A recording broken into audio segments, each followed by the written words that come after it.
10వ రోజు జ్ఞాన స్వరూపులకు స్వాధ్యాయ ప్రియులకు హనిత నమస్కరిస్తూ పత్రిజీ ప్రబోధాల్లో నిన్నటికి కంటిన్యూ ఏంటో చూద్దామండి. అర్జునుడు చిన్నప్పటి నుండి విల్లు విద్యలు అన్నీ నేర్చుకున్నాడు, కానీ ధ్యానం చేయలేదు. అందుకే అతడు నరుడిగా మిగిలిపోయాడు. శ్రీకృష్ణుడు చిన్నప్పటి నుండి ధ్యానం చేశాడు కనుక యోగీశ్వరుడైన నారాయణుడిగా అయ్యాడు. తనకు ఉన్న మూడవ కంటితో ఆయన అందరిలో ఉన్న ఆత్మను చూడగలిగాడు. ధ్యానం చేసిన వాళ్ళ చూపు ఒక రకంగా ఉంటుంది, మరి ధ్యానం చేయని వాళ్ళ చూపు ఇంకొక రకంగా ఉంటుంది. యుద్ధ విద్య నేర్చుకున్న వాడి చూపు ఒక రకంగా ఉంటుంది, మరి యుద్ధ విద్య నేర్చుకోని వాడి చూపు ఇంకొక రకంగా ఉంటుంది. ఉత్తర గోగ్రహణ ఘట్టంలో ఉత్తర కుమారుడు అనేక ప్రగల్భాలు పలికి యుద్ధానికి వెళ్ళి అక్కడ ఉన్న పెద్ద కౌరవ సేనను చూసి భయపడిపోయి నేను యుద్ధం చెయ్యను అని వెనక్కి పరిగెత్తాడు. ఉత్తర కుమారుడు చిన్నప్పుడు యుద్ధ విద్యలు నేర్చుకోలేదు కనుక అతడి చూపు అలాగే ఉంటుంది. అతనిలో యుద్ధ సామర్థ్యం లేదు, కానీ ఊరికే గొప్పలు కొడుతుంటాడు. అతడి వెంట రథసారథిగా బయలుదేరిన అర్జునుడు మారువేషంలో ఉన్నా సరే వీరుడే. అతడు చిన్నప్పటి నుండి యుద్ధ విద్యలన్నీ నేర్చుకొని ఆరితేరి ఉన్నాడు కనుక నేను యుద్ధం చేస్తాను ఆగు అన్నాడు ధైర్యంగా. అర్జునుడి చూపు అర్జునుడిది, ఉత్తర కుమారుడి చూపు ఉత్తర కుమారుడిది. అలాగే పిరమిడ్ మాస్టర్ల చూపు పిరమిడ్ మాస్టర్ది, మరి నా చూపు నాది. నేను తిరిగి తిరిగి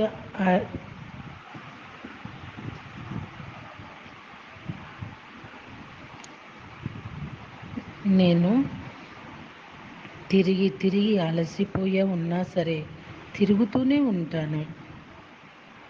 ఎంతోమంది నాకు స్వామీజీ మీరు రెస్ట్ తీసుకోండి అని చెప్పారు, కానీ నాకు పని చేయాలి అన్న చూపే కానీ రెస్ట్ తీసుకోవాలన్న చూపే లేదు.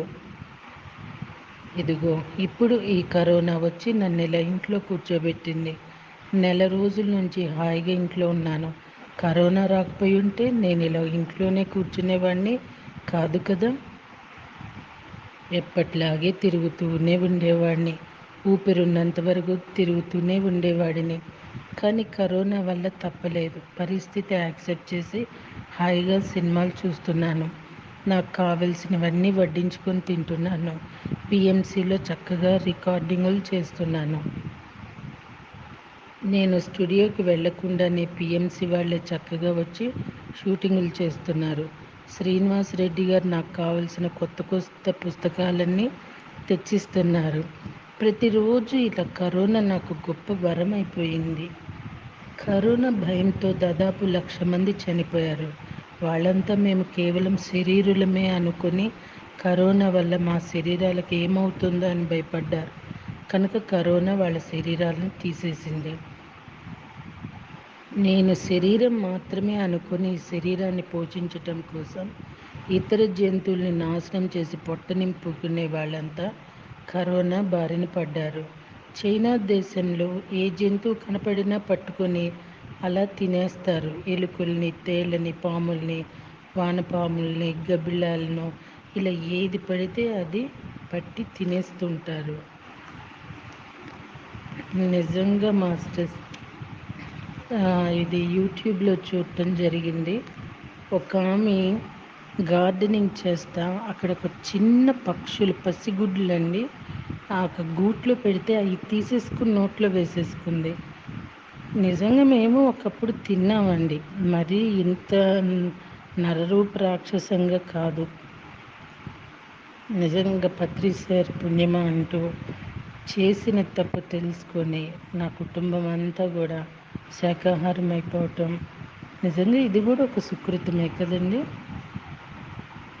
వాడొక్కడే బ్రతికి ఉండాలి, కానీ మిగతావన్నీ చావాలి. అదే వాడి చూపు. అది రాక్షసత్వం కాకపోతే మరి ఏంటి? పరిత్రాణాయ సాధూనాం వినాశాయ చ దుష్కృతాం ధర్మ సంస్థాపనార్థాయ సంభవామి యుగే యుగే అని భగవద్గీతలో శ్రీకృష్ణుడు చెప్పినట్లు అలాంటి దుష్టుల్ని శిక్షిస్తూ కరోనా ఈ భూమి మీద అహింస ధర్మ సంస్థాపన చేస్తుంది. ప్రతి యుగంలో కూడా మంచి వాళ్ళని రక్షించడం కోసం, మరి జంతువుల్ని చంపి తినే దుర్మార్గులను శిక్షించడం కోసం కరోనా రూపంలో ప్రకృతి మాత వస్తూనే ఉంటుంది. సృష్టికర్త అయిన ప్రకృతి మాతకు తొందర ఏం లేదు. అందరి వాదనలు వింటుంది, అందరికీ ఛాన్స్లు ఇచ్చి చివరికి సుప్రీంకోర్టు జడ్జి లాగా తన తీర్పును తానే ఇస్తుంది. ఆ జడ్జిమెంట్ ఒక కరోనా రూపంలోనో, లేక ఒక సునామీ రూపంలోనో, లేక ఒక భూకంపం రూపంలోనో ఇస్తుంది. అది కూడా వాయిదాల మీద వాయిదాలు ఇచ్చిన తర్వాత ఇస్తుంది. ప్రకృతి మాత నీ చూపు ఎలా ఉందో నీకు ఇవ్వబడేది అలానే ఉంటుందని చెప్తుంది. చూపును బట్టి నేను ఉన్నాను అని చెప్తుంది. ప్రకృతి మాత నేను వరమా శాపమా అది నువ్వే ఎంచుకోవాలి. నీ దృష్టి లోపభూయిష్టంగా ఉంటే నేను ఒక విధంగా ఉంటాను. నీ దృష్టి లోక కళ్యాణకారకంగా ఉంటే నేను ఒక విధంగా ఉంటాను అని చెప్తుంది. చూపును బట్టి చూడబడేది ఉంటుంది. సృష్టిలో ఇది గొప్ప సూత్రం. పిరమిడ్ మాస్టర్లు రాత్రనక పగలనక 30 సంవత్సరాలు కష్టపడి సాధించారు. ఇప్పుడు పృథ్వీమాత మీరందరూ హాయిగా ఇంట్లో కూర్చొని రెస్ట్ తీసుకోండి, ధ్యానం చేసుకోండి, మీ కుటుంబ సభ్యులతో గడపండి అని చెప్తుంది.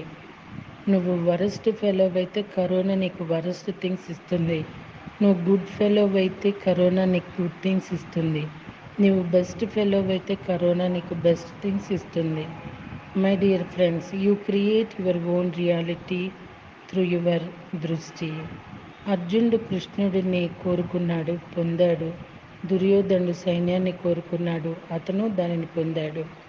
కృష్ణుడు ఎవరి పక్షపాతి కాదు. వాళ్ళు ప్రగాఢంగా ఏది కోరుకున్నారో వాళ్ళకి అదే ఇచ్చాడు, వాళ్ళు అదే పొందారు. ఇది సృష్టి యొక్క ధర్మం. సృష్టి అడిగింది హిరణ్యకశిపుడా, గౌతమ బుద్ధుడా అని చూసుకోదు. తదాస్తు అలాగే జరుగుగాక అంటుంది. మనకేం కావాలో మనమే తెలుసుకోవాలి. హిరణ్యకశిపుడు తపస్సు చేశాడు, నేను ఇలా చావకూడదు, అలా చావకూడదంటే శివుడు ఇచ్చేశాడు. కానీ హిరణ్యకశిపుడు నరసింహుని చేతిలో మరణించాడు కదా. సృష్టి ఎవరు ఏది కావాలంటే అది ఇస్తుంది. మన చూపును బట్టి చూపబడేది ఉంటుంది. పరలోకాలు ఉన్నాయో లేదో తెలుసుకోవటానికి ధ్యానం. నేను ధ్యానం చెయ్యాలి. ఇహలోకపు చూపులు కట్టేస్తే పరలోకపు చూపు వస్తుంది.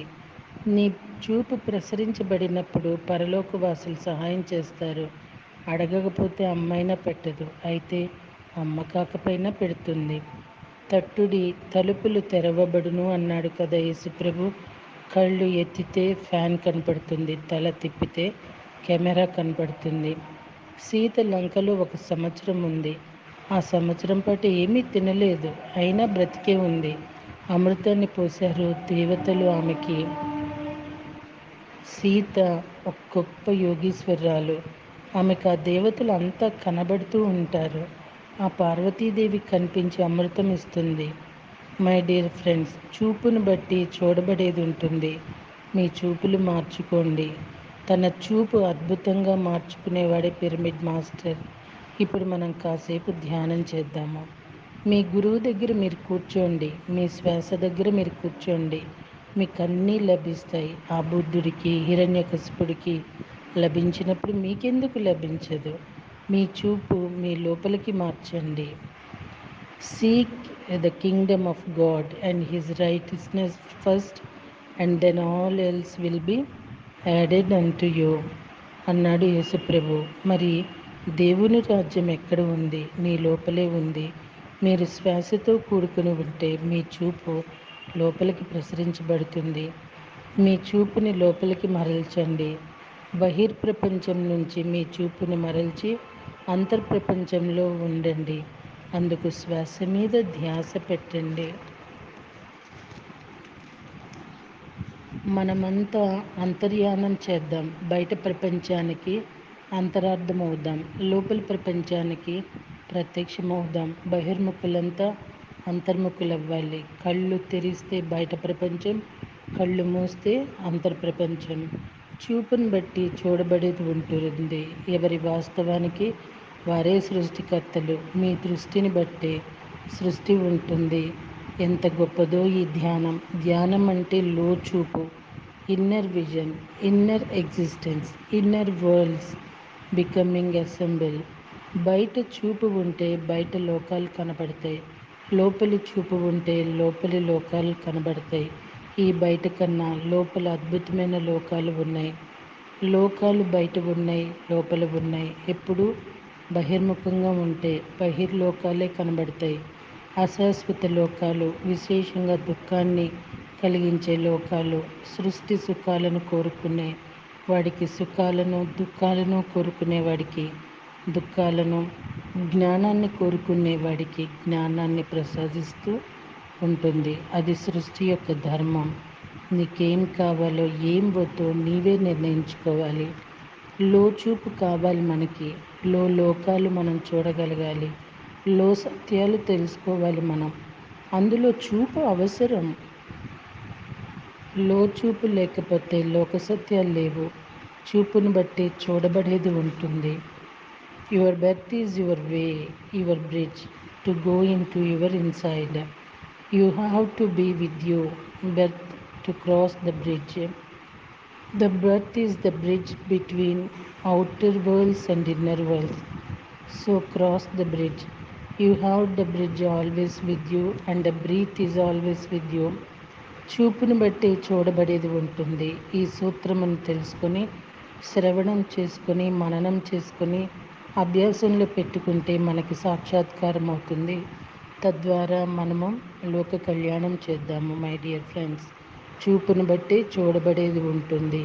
ఇది మహా ఆధ్యాత్మిక సూత్రము. ఓకే మాస్టర్స్, మళ్ళీ రేపటి రోజున పత్రిజీ మనకి నీ చేతి 5 వేళ్ళే నిన్ను గొప్ప యోగిగా చేస్తాయి అంటూ చెప్తున్నారు. అదేంటో మరి రేపు తెలుసుకుందామా? తెలుసుకునే ముందు పత్రిసార్ ఇక్కడ ఒక మెసేజ్ మనకి ఇచ్చారు. అదేంటో చూద్దామండి. శరీరంతో చేసేది శ్రవణము, మనసుతో చేసేది మననం, బుద్ధితో చేసేది నిధిధ్యాసన, ఆత్మతో పొందేది ఆత్మ సాక్షాత్కారం, సర్వాత్మతో చేసేది లోక కళ్యాణం. ఈ శ్రవణం ద్వారానే మనకేం అభ్యాసం చేయాలో తెలుస్తుంది. సాక్షాత్కారం ఎలాగో పొందాలో తెలుస్తుంది. లోక కళ్యాణం గురించి మార్గం తెలుస్తుంది మనకి. ప్రతిరోజు శ్రవణమే, ప్రతిరోజు స్వాధ్యాయమే, జీవితాంతం శ్రవణమే, జీవితాంతం సాధనే, జీవితాంతం బోధనే, జీవితాంతం లోక కళ్యాణమే అంటూ ఒక గొప్ప సందేశాన్ని పత్రిసార్ మనకి ఇచ్చారు. మళ్ళీ రేపటి రోజున కలుద్దాం. Thank you.